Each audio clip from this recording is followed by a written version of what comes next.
Hadis tersebut berbunyi yang artinya, telah menceritakan kepada kami Abu Bakar bin Abu Syaibah dan Amr an-Naqid dan Ishaq bin Ibrahim, dan ini adalah lafaz Ibnu Abu Syaibah. Ishaq berkata, telah mengabarkan kepada kami, sedangkan yang dua berkata, telah menceritakan kepada kami Waqi, telah menceritakan kepada kami Sufyan dari Khalid Al-Khazza, dari Abu Qilabah, dari Abu Al-Ash'ats, dari Ubadah bin Samit.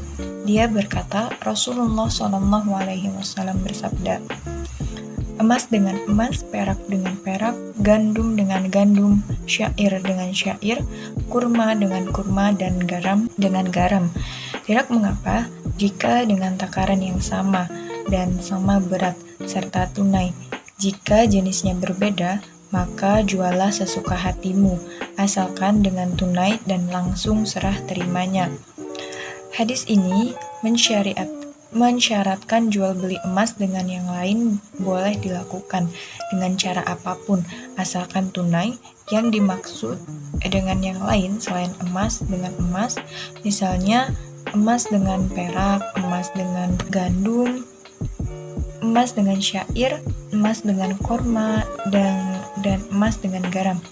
Akan tetapi, jika jenis barang sama, misalnya emas dengan emas harus sama dan sebanding.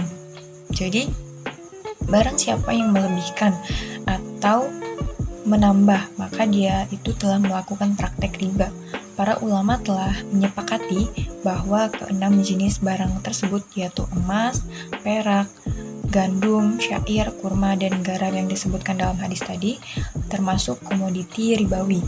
Alasan mengapa 6 jenis barang tersebut termasuk komoditi ribawi, menurut para pendapat ulama dan Syekhul Islam Ibnu Taimiyah, dan juga salah satu pendapat dari Imam Ahmad, berpendapat bahwa emas dan perak berlaku hukum riba karena keduanya adalah alat tukar jual beli, sedangkan 4 jenis barang lainnya adalah karena termasuk bahan makanan yang ditakar atau ditimbang, sehingga 6 jenis barang tersebut boleh diperjualbelikan dengan cara barter asalkan memenuhi syarat.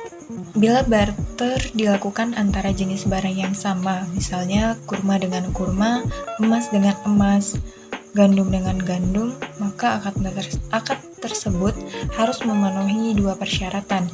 Syarat yang pertama itu transaksi harus dilakukan secara kontan atau tunai, sehingga penyerahan barang yang dibarterkan itu harus dilakukan pada saat terjadi akad transaksi dan tidak boleh ditunda sesuai akad atau setelah kedua belah pihak berpisah.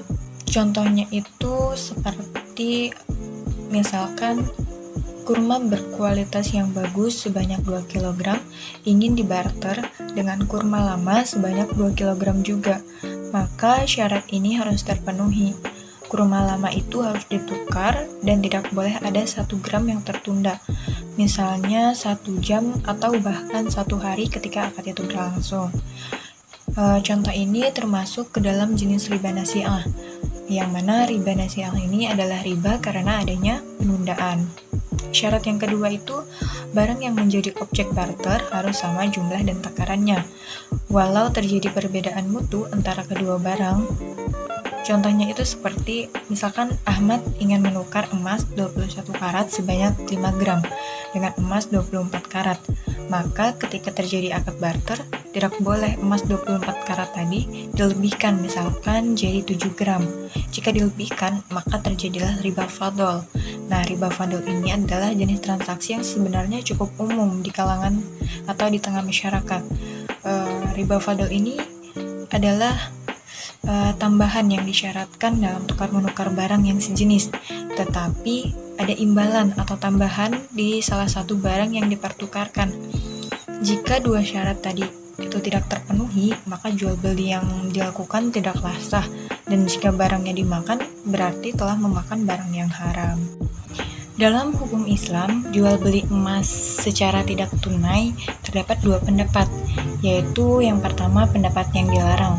Pendapat ini didukung oleh pendapat mayoritas fuqaha dari mazhab Hanafi, Maliki, Syafi'i, dan Hambali, serta pendapat Asy-Syaikh Nasyruddin Al-Albani.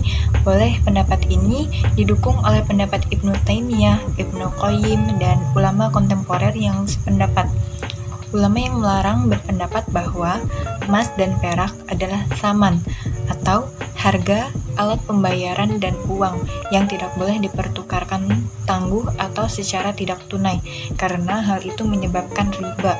Sedangkan ulama yang membolehkan berpendapat bahwa jual beli emas boleh dilakukan baik secara tunai maupun tidak tunai, asalkan keduanya tidak dimaksudkan sebagai saman, harga alat pembayaran dan uang, melainkan sil'ah atau barang. Sekian penjelasan dari saya. Wassalamualaikum warahmatullahi wabarakatuh.